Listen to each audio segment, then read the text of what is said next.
Namaste, welcome to Satsang today.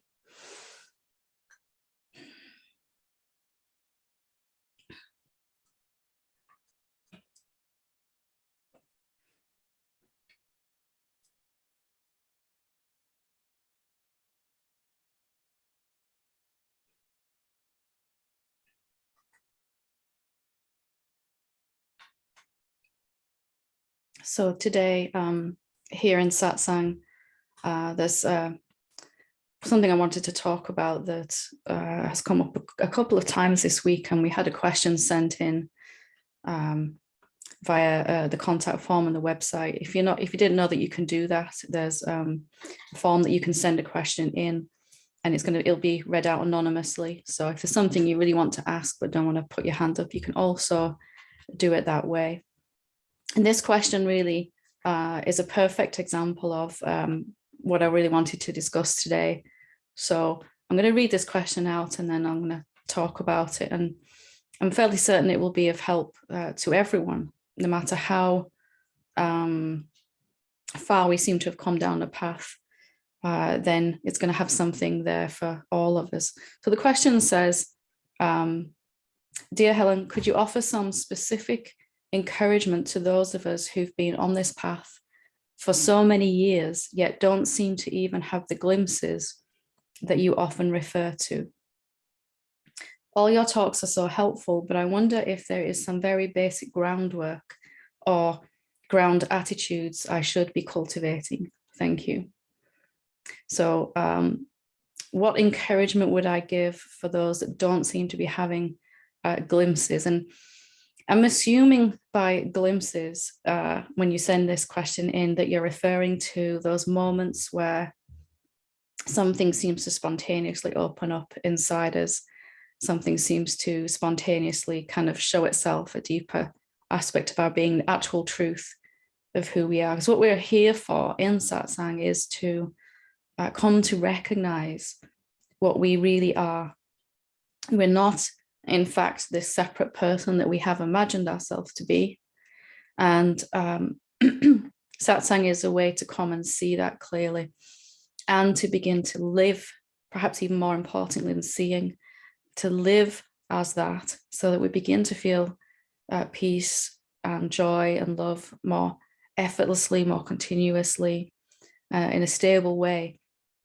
And then that begins to impact and affect our relationships, our career, our finances, friendships, everything, our family, all of that. So if we are looking for a glimpse of something and we're not it's seeming that we're not getting that, other people seem to be experiencing something that we're not, then it really serves us, it behooves us to look at what are we actually expecting here?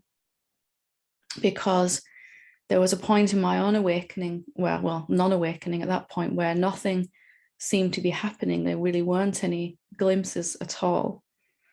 And there was mainly negative emotions, as I'm sure you can identify with and maybe are experiencing right now.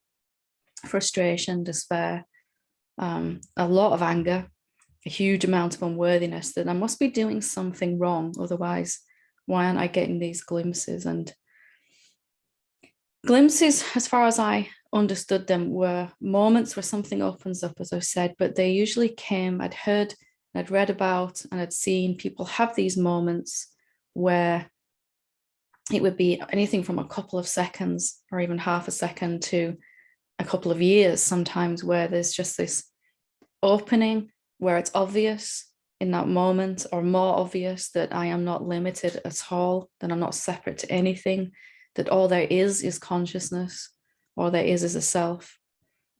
And that would usually come with it some amount of peace, a deep sense of everything's okay, actually nothing's actually really wrong. Sometimes joy, relief, bliss, all of that, depending on how big this glimpse was.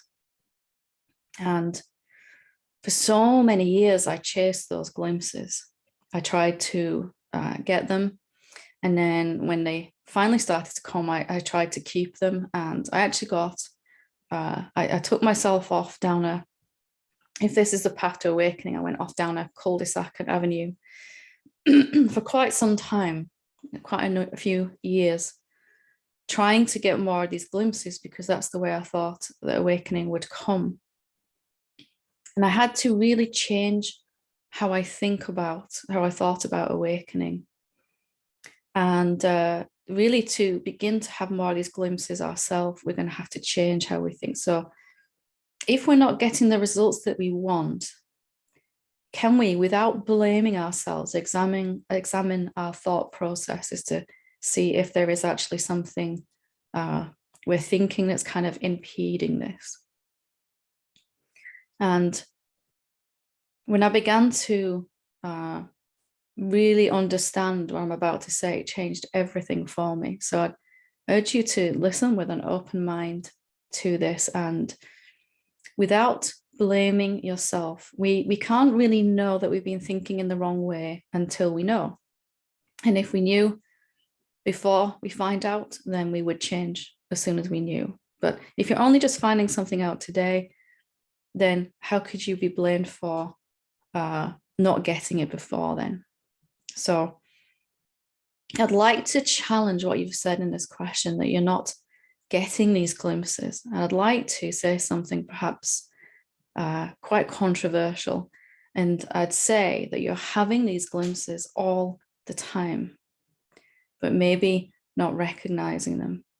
We're absolutely swimming around we're like a little fish, a human being, in a vast, vast ocean, saying, I can't see the water. I don't know where it is. And in fact, it's all around us at all times. This for me was a vast source of frustration when I would hear a teacher saying, the self is everywhere. It's here right now. And my experience in that moment was quite the opposite, that it really wasn't here. Hadn't had any glimpses, couldn't find it, couldn't see it.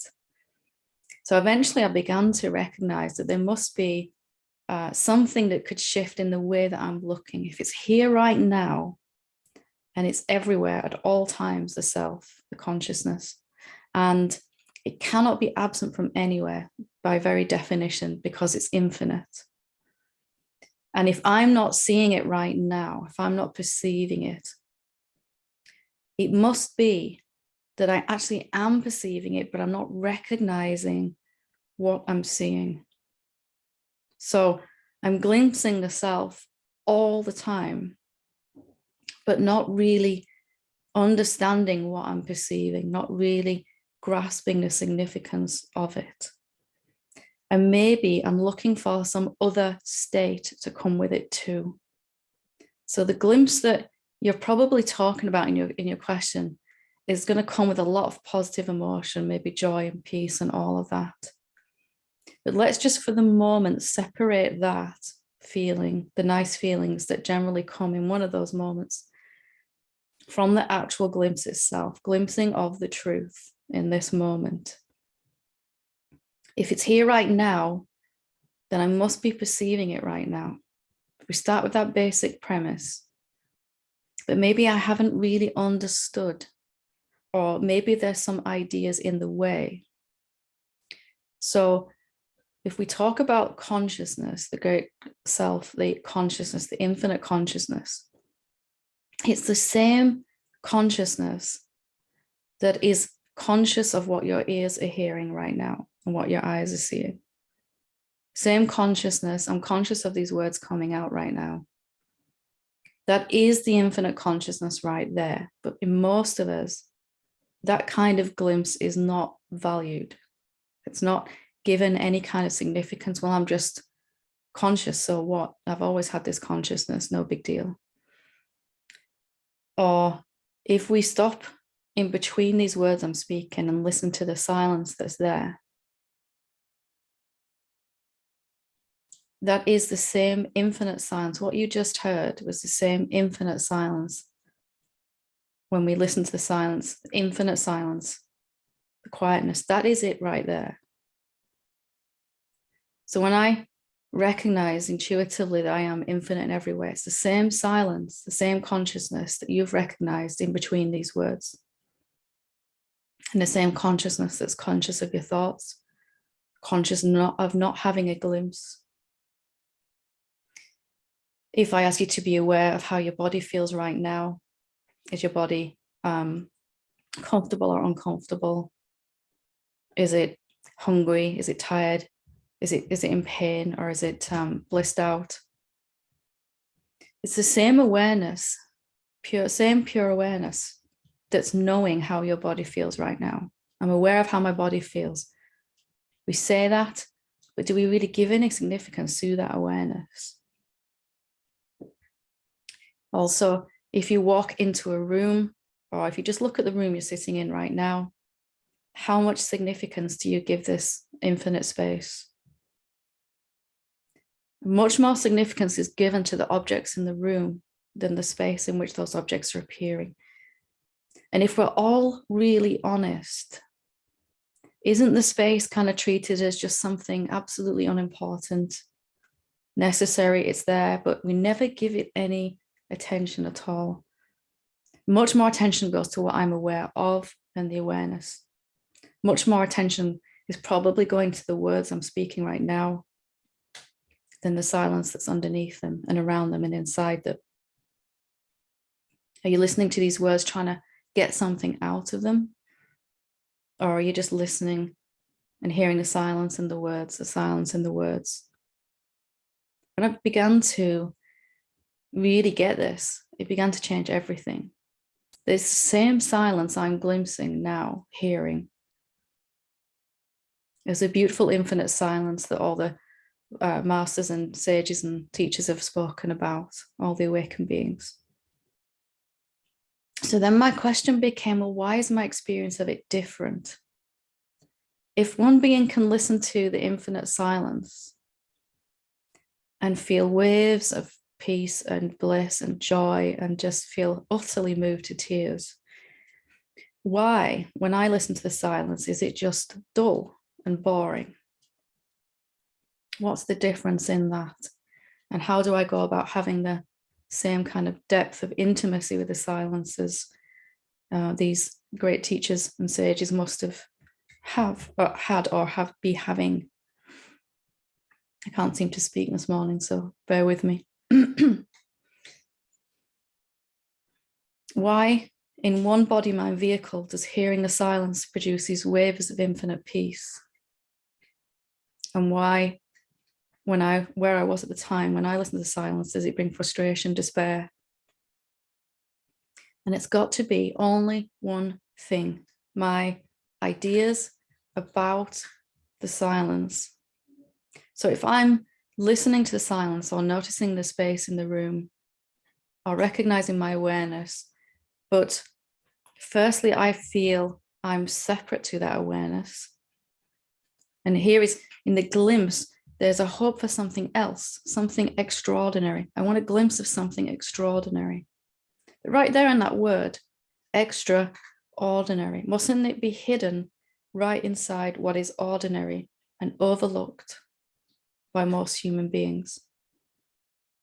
What if every single moment your senses are perceiving, you can't get away from the self, but what you're seeing is not valued? Can you see how, if I asked you whether you wanted to focus on the objects in the room, the people in the room, or the empty space, most human beings would say, well, the things that are moving and changing are much more important, much more valuable. Same with inside our consciousness. I'd much rather focus on the energy that's moving, the thoughts, the emotions, rather than the consciousness, which is noticing them. And the consciousness is just taken for granted in most human beings. It's always been there. As long as you can remember, it's always been there. It always will be there. So therefore, it's taken for granted. It's not changing. It's not moving. It's not becoming. And it's taken for granted. Because it's taken for granted, we don't experience the fullness of it. So every idea I'm believing about the consciousness, about myself, about the world, about everyone else, about awakening, is diminishing in this moment my experience of that consciousness, of that silence, of that awareness. The reason it feels so nice when I have a glimpse, the stereotypical glimpse, is because I don't have any ideas about it in that moment. I'm just open and experiencing it. Life force floods through the body unimpeded. Every time I believe a thought, I'm cutting down some of the life force that can flow through the body. Peace and joy and bliss are really symptoms of unimpeded life force flowing through. So what happens then if I take what I've taken for granted all of my existence, the one thing that's always been with me, and actually begin to really get curious? Have I actually seen perhaps the thing that's been here all the time in the background of my experience? Silence. No different than the sounds we're hearing right now. And begin to really get curious as to what it actually is. Have we ever really listened to the silence that's been here in the background of every single sound we've ever heard, internally or externally? The stillness which pervades all of this movement. Have we really paid attention to it with a deep curiosity? And how can we ever expect to experience the richness of that silence if we don't value it at least as much as we value the phenomena, the sounds moving and changing in it, the noise of thoughts, the noise of my cat meowing, the noise of cars going past, all of that? What happens when we approach the ordinary, the taken for granted, and begin to treat it like it might actually be extraordinary? Maybe that's what all these great beings have done. And even if the silence just feels irrelevant, unimportant, dull, boring, just a necessary gap between the words, what if I don't actually subscribe to that anymore? What's my experience going to be like then? When I'm actually open to experience what it actually really is. A deep and abiding curiosity, a fascination with it, at least as fascinated as I've been in the coming and goingness of phenomena. Because I was on my pathway and I would swear to anyone that the only thing that mattered to me is truth. What was eternal, what was unchanging. And yet every moment I was dismissing that which is here at all times, labeling it, stamping it with irrelevant, boring, and continuing to try to move towards some future moment where I might have a deeper glimpse of this thing that isn't a thing. So can you see how human beings take the one thing that's most important and label it as unimportant? And it cannot be in the future, can it? It must be something that's happening now, something that I'm unknowingly doing that is blocking or diminishing my ability to really experience myself, the silence, consciousness, awareness, whatever we're calling it. Really, how fascinated are we? How much of our attention goes to the awareness as opposed to what we're aware of, thoughts and epiphanies and emotions and experiences?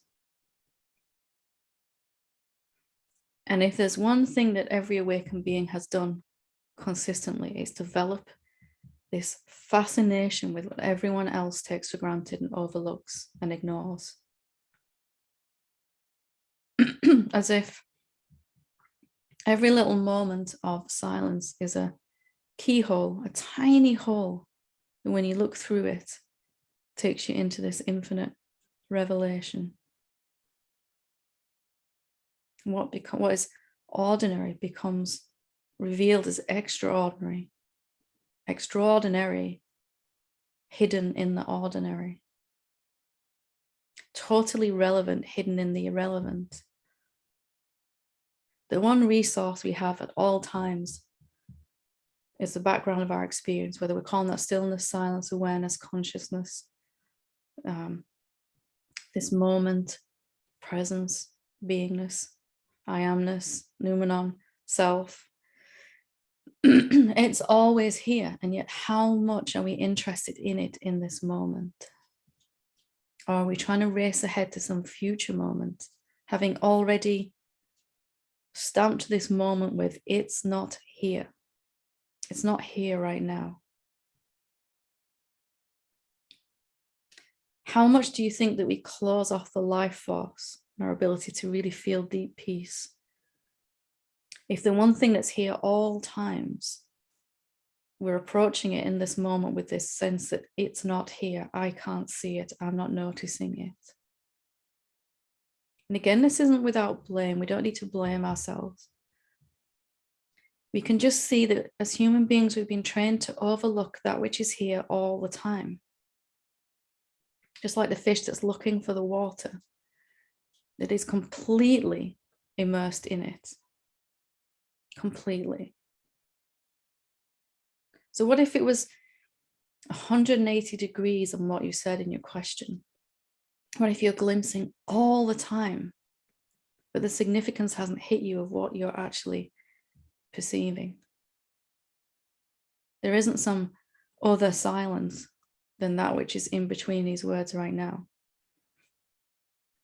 There isn't any other consciousness than your consciousness that's listening to these words through your ears and seeing these images through your eyes and feeling whatever your body's feeling. And yes, it won't feel unlimited. It won't feel infinite. It won't feel amazing. It won't feel perhaps even pleasant. It won't feel peaceful at first. It will feel just like it's always felt. Am I aware right now? Yes, I am. So what, says mind? It's just awareness. It cannot be the awareness that all the sages are talking about, mind says. I've always had this awareness. It's no big deal. What if it is a big deal, though? What if it's the biggest deal you could ever come across? Will you overlook it this time? Will you take it for granted in this moment? Will you expand your curiosity and your fascination? If this is the infinite silence here right now, then maybe I can listen to it differently today, right now. Maybe I can listen in an open way, listening without it being filtered through these ideas that this silence is unimportant. It's kind of one of those hidden in plain sight things, isn't it? Hidden everywhere you look. That which seems mundane and boring and unimportant is the greatest gift ever. Right here, everywhere we look. And perhaps we only need to look in a different way. Because waiting for some future moment where that glimpse comes with some positive emotion, some peace, all of that is great. And that will happen as you learn to look like this more.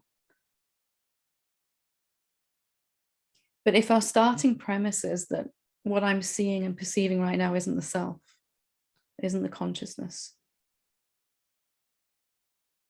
then how far are we going to get really in our realization? Won't we be endlessly frustrated? And I'll tell you something as well. Sometimes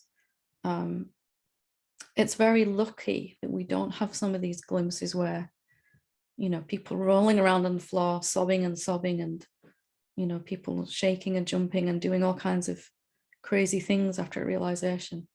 I've seen many people have those massive, massive moments.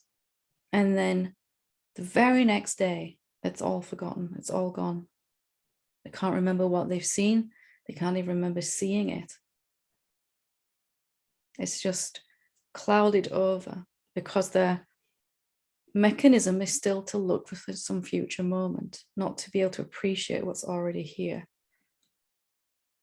And also those glimpses, everyone wants them. But when I began to get them, I got addicted to them, trying to get a bigger one, a better one next time.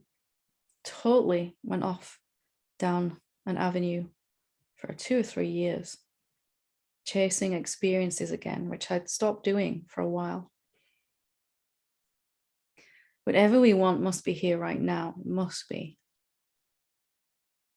Maybe we just haven't fully recognized it. Have you ever listened to the silence without any ideas about it?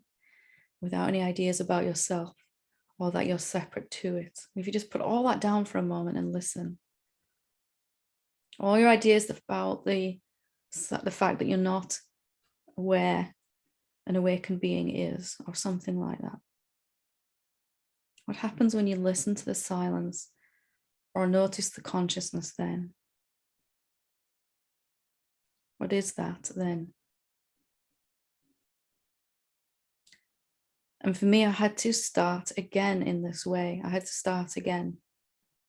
It must have been my entire life overlooking the thing that I've been searching for. If it's infinite, it must be here right now. And it must be possible for me to experience. Even more than that, I must be experiencing it right now. But the effect of it on my mind and body is being diminished by the thoughts I'm believing. When I believe less and less thoughts about anything, the effect of that infinite silence on the body is well documented. Peace, love, and joy, and all of that, abundance. So what is it that's always been here?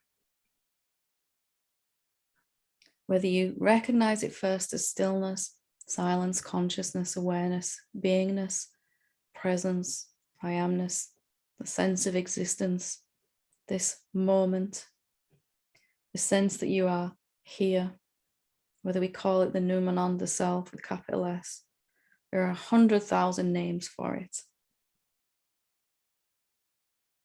And those are all great, but it is what you're experiencing right now. You're using the very same awareness as I am. Not two types of the same awareness, the very same one awareness to recognize what your ears are hearing. That is it. That is it right there. That is the pure awareness that's infinite. If we're not experiencing it like that, simply gently we can ask. We can come to recognize there must be some ideas in the way of this. And what can I release? And if you're not even sure about what to release, you can just get very general, asking really what this awareness actually is. What really is it?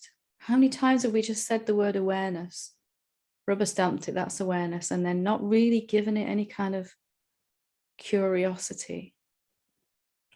Yes, I have awareness. Yes, I'm aware. But what is that actually? Where is it? When did it start and when will it go? So I'll ask you to be willing to turn your question on its head. What if I'm glimpsing all the time? What if I've never not been glimpsing? And then the question becomes, what can I do to recognize that clearer? What can I do to value the ordinary? And what can I do to stop chasing some phenomenal, fantastic moment in the future and actually feel that right now and here deeply? It's never going to be anywhere other than now, is it? And right here. So I hope that question and answer really helped to reframe it, because this is a very frustrating place to get stuck. And we can hang out here for a very long time. I know I did. And It really does seem to help us to break through if we can change how we're looking in this moment. Okay, so I see that we have a hand up there. We'll go to Angie whenever you're ready.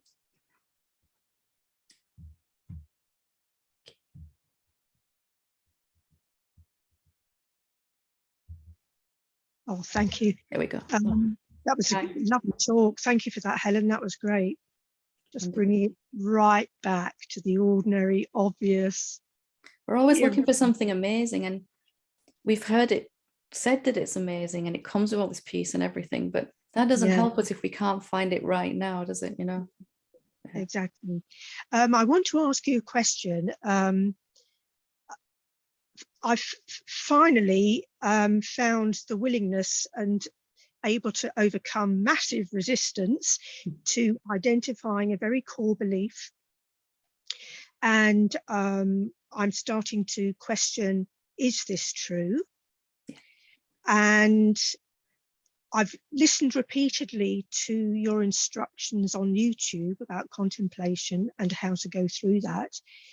And what I'm finding is very quickly, I ask the question, is this true? Very quickly, there's a silence. There's not much of a process going on.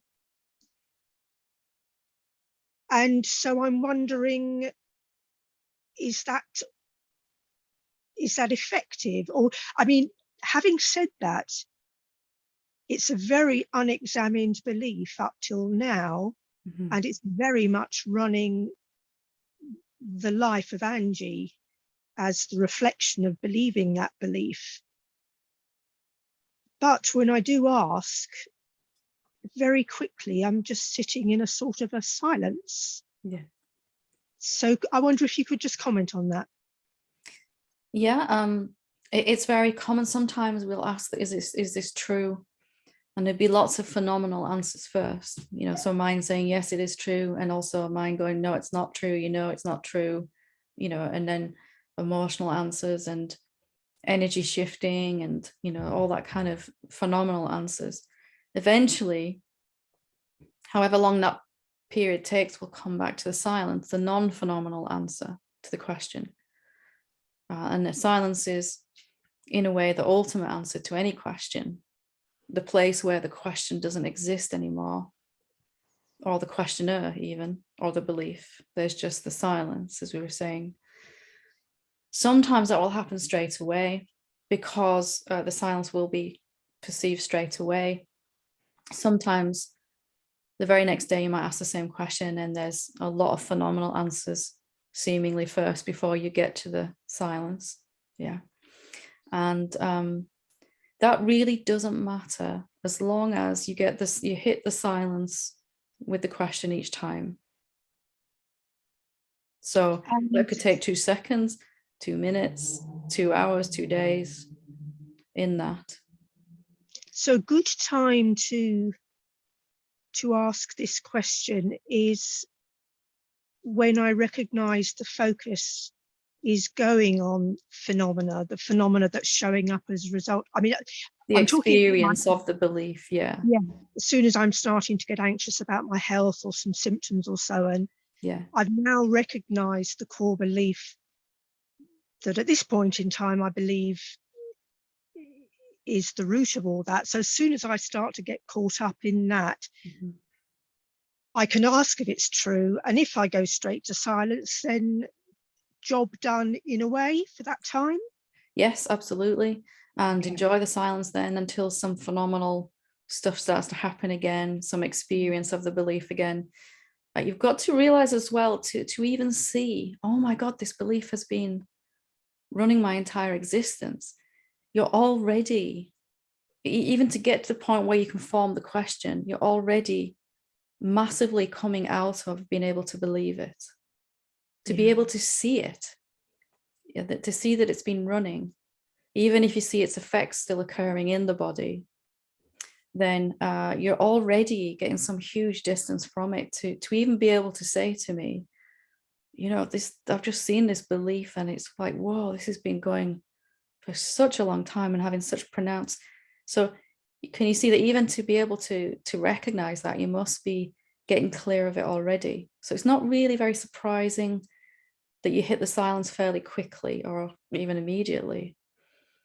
Really, then the work becomes when I do start to go into the belief and I start to really experience it. Because if you give the belief any attention, then it starts to be experienced very quickly, doesn't it? In a very profound way. You start to feel terrible very, very quickly in the body. Am I going to let that go then? If I've seen that this isn't true and the only answer I get is silence, am I going to go with this when it starts to play in the body or wherever it's playing in our life? For you, it's the body right now. And at that point, when you're seeing it's not true, you can go, it's not wrong. I just don't want to do that. What's kind of for the body right now is not to go there. That will be more the work, not making it wrong. Just sometimes when awakening has gone deep enough, seeing has gone deep enough, just to see the belief one time is enough. You can't really believe it after that. Not 100%. Maybe like 50% next time it plays. And then it only catches you for 10 minutes before you realize, whoa, this is that same pattern playing again. And then 10 seconds next time. And the third time, there's just, I can see that, but I'm not going to play with it. I'm going to leave it well be, And without getting into the rabbit hole of looking for results on the physical level, if a physical condition has been around for a decade or so and the body is extremely debilitated, not to have expectations about miraculous changes at the age of 66. A good rabbit hole to go down, because yes, we might have expectations of miraculous healing, but we can also be having the opposite of that without realizing. So has this body, that body there, has it actually had this condition for however many years? Right, that's the traditional way of looking at an illness, that I've had this for so many years, or a condition or a disease. I've had this for, let's say, 20 years, and I've only just now seen this belief that this issue, this condition, this disease is a reflection of. And therefore, it's going to take some time to undo it, says mind, to reverse, to undo what's been done to the body. But if you're standing in front of a mirror and you move to the left, your reflection immediately moves. Yeah. So does it take any time? Not really. It might take you some time to recognize that fully. That's when the healing seems to be immediate and miraculous. When I really get that this is just a reflection of, this isn't really an illness or a condition. And yes, of course, we do what we need to do to help the body medically, physically. But I'm also not going to slow it down either. I'm going to realize there is no time, and that this illness is an illusionary effect of this belief. So there's nothing even to undo. Really, you've only got this condition in the body right now. If you take the history away from it, right now, it's just a set of sensations in the body, isn't it? That's all it really is right now, if you don't label it with a name. And as long as the immediate healing that we should be looking for is a healing in the emotional level first. Do I begin to feel better emotionally? If yes, then the physical will follow suit. It can't not.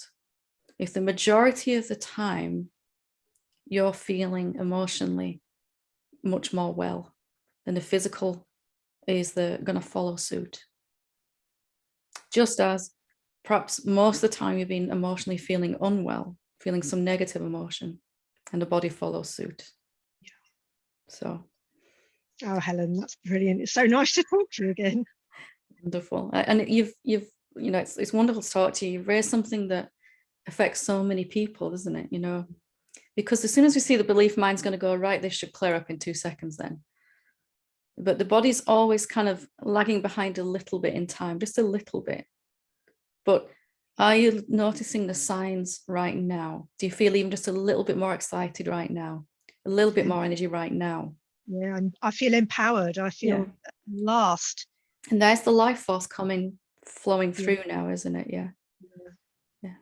So as long as more than 50% of the time, let's just put a figure on it like that, you're feeling more like this than disempowered, the healing has to occur, can't be otherwise. So seeing through the belief is great. And obviously you've seen it clearly that you're hitting the silence straight away. Then it's like, what beliefs am I entertaining about the body? And we have a lot of beliefs. Healing takes time. Theoretically, yes, but if there isn't any time, and it's not like your body's been given this condition is simply what it looks like when your body is starved of excess life force energy for a long time. That's all it is. And all you can ever really control is how much life force is coming into the body in this moment, based on what you're believing right now. Just like when you sit on your foot, you cut off the circulation, it goes numb, you can't feel it. The moment you move, the circulation starts to flow again, doesn't it? It doesn't take any time in that way. Lovely. Thank you so much. Good to talk to you as always. Thank you. Gabrielle?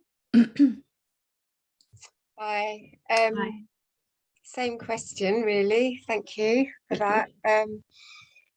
So I was just pondering today, I was looking at some of your YouTube clips on the Sangha last night, which was great. And I've been exploring, I think I talked to you last time, I've been exploring the sensations in the body, the emotions that weren't fully felt, like it was too scary to feel them, it was too traumatizing in the past to really feel them. We spoke about the fact that the sense of separation from them makes it unable to feel them fully. Yes. So and then listening to Angie, because I've been having this question this morning, what's the quickest route? What is the quickest route to cut through this? If I'm going back into the body all the time, to really feel the sensations. I've had chronic pain since I was tiny, and epilepsy, and I was a dancer, I've had injury. My body holds a lot of memory of unsafe. And funny enough, I teach yoga and dance and all sorts. So I've had this obsession with the body to try and free it. Based on the assumption it's bound. Based on a really false assumption. And I've seen that over and over again, Helen, that there's no distance. So I was teaching this morning, and I mean, those very words came out of my mouth. There was this just freedom, like you said, you could almost just step out of it instantly, out of the boundness. It's not bound. See, I can feel really frustrated. It's seen clearly, it's not bound, there's no time. So what's the addiction? There must be. So my question was this, sorry, is going back into the sensations and trying to feel all the emotions that were pushed outside, that feels really beautiful to me. It feels like, but I'm actually thinking maybe that's an addiction. Are you looking for trouble doing that now? Yeah. Are you? Yes. Am I now? Because I was looked at your thing about the body, and I could have taught what you said about the body 20 years ago, because I work with amazing teachers, osteopaths that had worked through all this stuff. But I hadn't recognized my true nature then. Hadn't seen it clearly. So, oh God, I'm getting so anxious about this now. I feel like I have to see that. It's so frustrating, Helen. I have to get so clear now. So am I just creating more and more things for me to look at all the time? Because it's an addiction to. what started off as body. a healthy kind of thing for us all. Am I feeling what I'm feeling really? Am I in touch with what's going on within my body? And all of that is a very useful and helpful thing. But then I noticed at some point my egoic sense of self had made us someone again out of making sure I embody this awakening and release everything that's trapped in the body. And just that thing was enough to create more, if I go looking for trouble and I'm infinitely powerful and whatever I expect to see, I see, guess what happens? And in the end, even the idea that this is a body, I couldn't tolerate that anymore. Really what this is the silence, the awareness, and all those beliefs about time and healing and everything are all hinged upon this, hanging on this idea that this is a body. And even that I have to embody this awakening, even that idea. Yeah, it's heavy now when you say it's quite.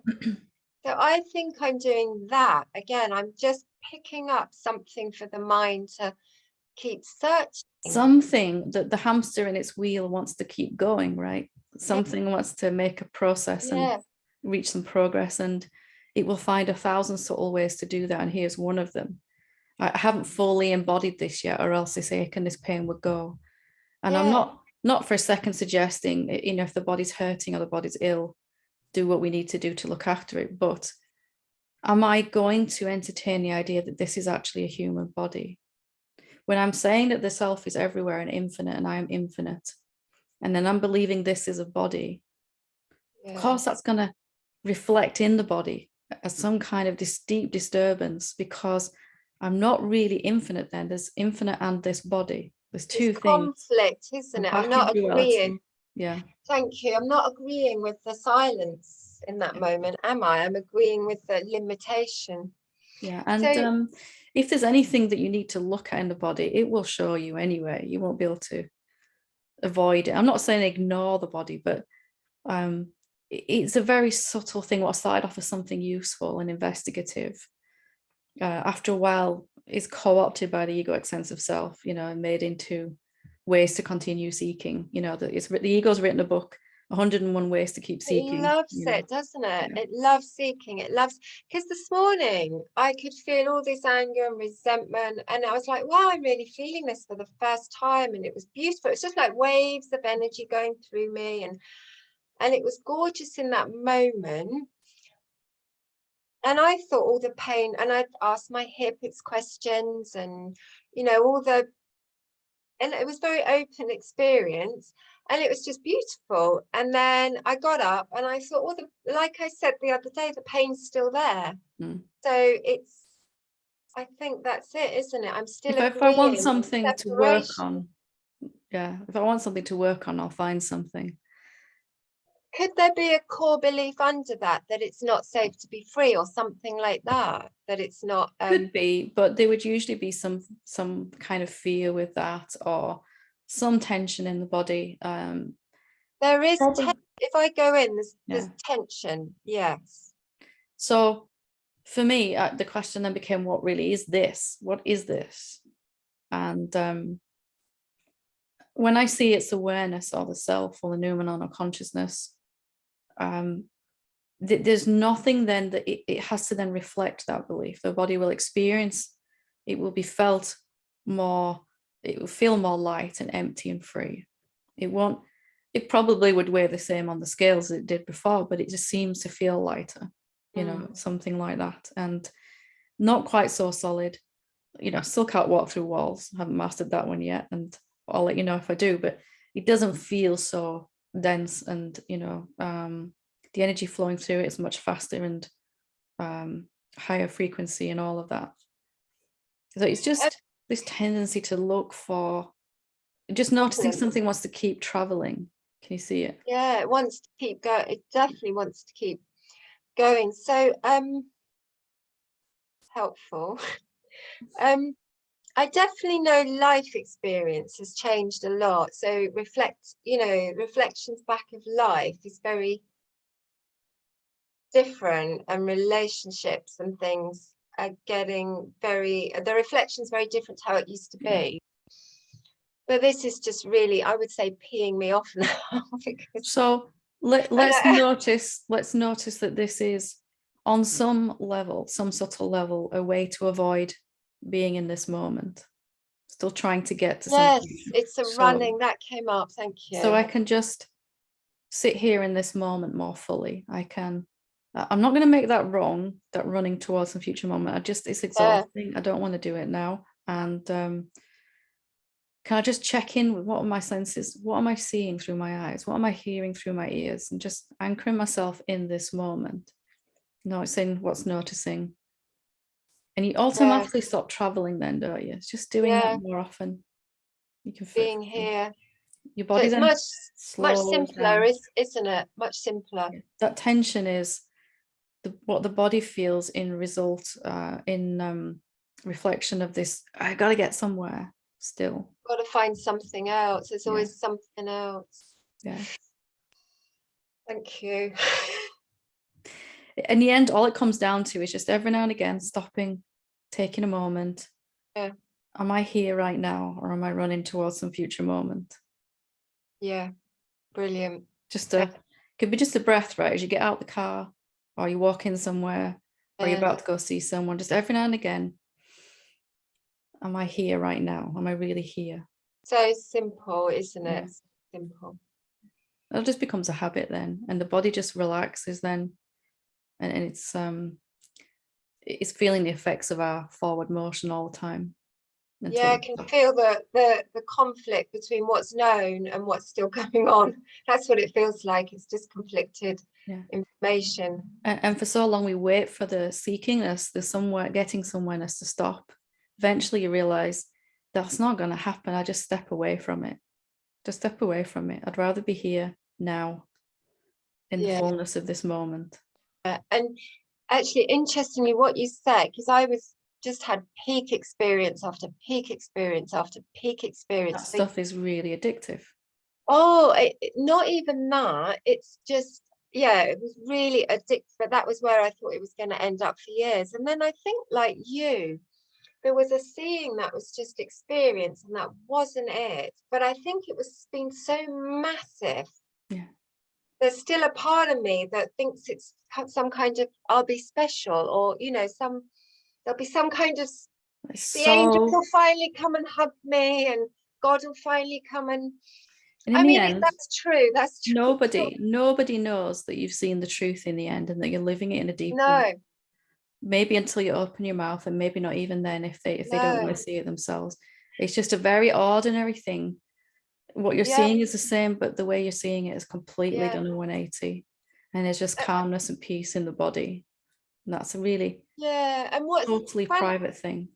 Private, isn't it? And funnily enough, when the self was revealed, it was seen, it was totally ordinary. It was like, is that all it is? So I don't know why I'm making such a mountain out of this whole thing. Those peak experiences, the good things we want to feel, it's great, but we'll be feeling that more and more each day. Every day I feel more peace than I did yesterday, more joy, more love, and that's never going to stop for me.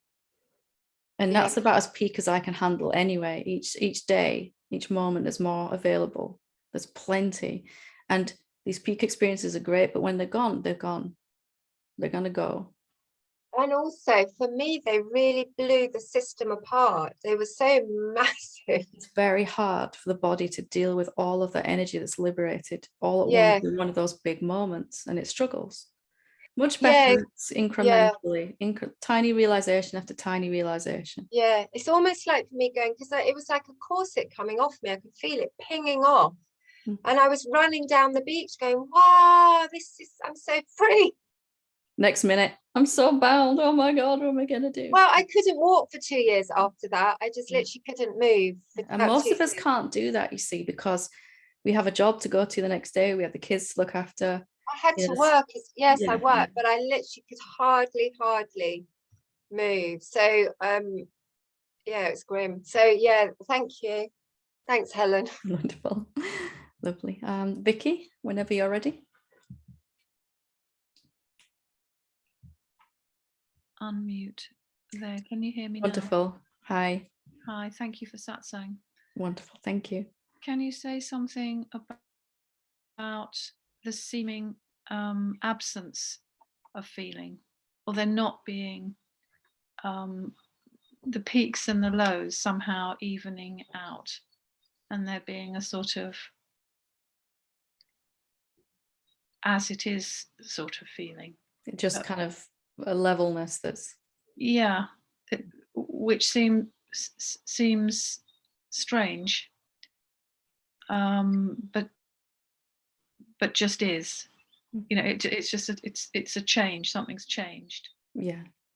So we, you know, most human beings are on this emotional roller coaster, aren't they? That when I think a thought that's positive, I have a good feeling in the body and emotion. And then when I think a thought that's not so positive, I have a negative emotion. And, you know, we're up and down based on, it's never the experiences, it's always what we think about the experiences that's dictating these highs and lows. And when you sort of get off that roller coaster, when you see that the one that's been believing all these thoughts doesn't really exist, there isn't really a separate being, no matter how much you've seen that, whether it's a deep and stable thing at the moment, or whether it's just intermittent and becoming more clearer, it has this effect of you can't quite believe and get on the roller coaster again so much, and eventually not at all. And how that's experienced at first is just kind of this blank emptiness where there's no highs and there's no lows, there's no suffering in that moment, but I might not be full of joy yet or something like. Is that where you find yourself right now? Yes, and in a sustained way. Yeah. So yeah. What that is then is just a few ideas are still being believed that perhaps we're not conscious of yet, that are enough to kind of diminish the full flow of life force energy, where it will show itself as peace, love, and joy. You've let go of a huge amount of, you can sort of see how many ideas you can't really believe anymore about unworthiness and all of that if you realize you're not a separate being. But sometimes even just the idea that you've got to, like we were speaking about before, embody what you've seen, or you have to take it deeper, or even the idea that the manifestation is separate to and different from this emptiness of being, is enough sometimes to diminish the joy and the peace that naturally come with that. So whatever we're experiencing in this moment, if we're not feeling the way we want to feel, we can simply ask, have I seen everything about this moment? Have I really just, because mind wants to look at what you're experiencing right now and form a conclusion from it, doesn't it? Yes. You know, I've seen that I'm not a separate being, but where's the peace, love, and joy, man? You know, where's all the goodies? You know, there's nothing happening in that way. So I can look at that and say, okay, well then maybe I'm not experiencing, even now, maybe I'm not experiencing the fullness of this moment. Maybe I can get even more curious about what this kind of blank emptiness really is. It's nice, it's stable. I can't suffer here, but is there more even than this? Not more as in something further ahead. More, have I really seen what this is actually? Can you get a sense of it? Yes. So a deeper contemplation of this moment. And just, if you can, just recognize, and anytime I think I know what the self is, what this really is, I'll put a limit on my ability to actually experience it in this moment. So for me now, I have lost my ability to take a snapshot image of the self in my mind, or to say that this is it. This is it. This is as good as it gets. Because it is what it is, the self, but in every moment I can experience that through my mind and body, that self even more profoundly. And that never stops. So there's a kind of falling away of trying to make a conclusion, trying to draw a conclusion about what it is. And that just happens naturally. So as I get more and more curious as to what this is, it begins to be experienced as something more and more pleasant, more and more peaceful. And I can feel that as a vibration in my body and my field. Yeah. And first, a sort of the piece is becoming lighter and more pleasant somehow. Yeah. And wonderful. And for me, it started as this, I couldn't suffer, but it didn't feel anything pleasant at all. And then there was a contentment, and then that sort of developed into a peace. And then as I stayed open to see what this really is, the peace just became so deep and unbreakable. And then that kind of blossomed into love as well, a sense of love for everyone. And then joy, and then bliss, and then sometimes even ecstasy. But very much more stable, deeper peace each day. Can you see it's getting deeper each day that you kind of stay with this? I can, and my habits have changed, so I like to spend a lot more time in silence and contemplation and solitude. Just honoring that while it wants to be, and at some point it might want to move back out into the world. What's it like to be in this silence while I'm around other beings now, or while I'm with my family, or things like that. But recognizing when I feel best is when I'm open, when I've got no ideas about the self, and mind eventually stops trying to kind of get to a point where it goes, okay, I know what this is, I know what the self is, and much more in love with just being, never getting to the end of it in that way, not in a seeking way, just if it's infinite in this moment, if the self is infinite, the silence, then there must be more I can imbibe of it. There must be more I can experience, the deeper experience. And that becomes a habit, a way of being then. Yes, thank you. That's very helpful. Wonderful. First, it's like a no man's land, isn't it? It's not the horrible roller coaster that we've been on, but it's also not the bliss and all the rest of it we've seen other beings having. It's just kind of gently opening. Is there more to see of this? Not more in the future, but am I seeing the tip of the iceberg, and can I see more of what's under the water here? And just staying open and staying curious.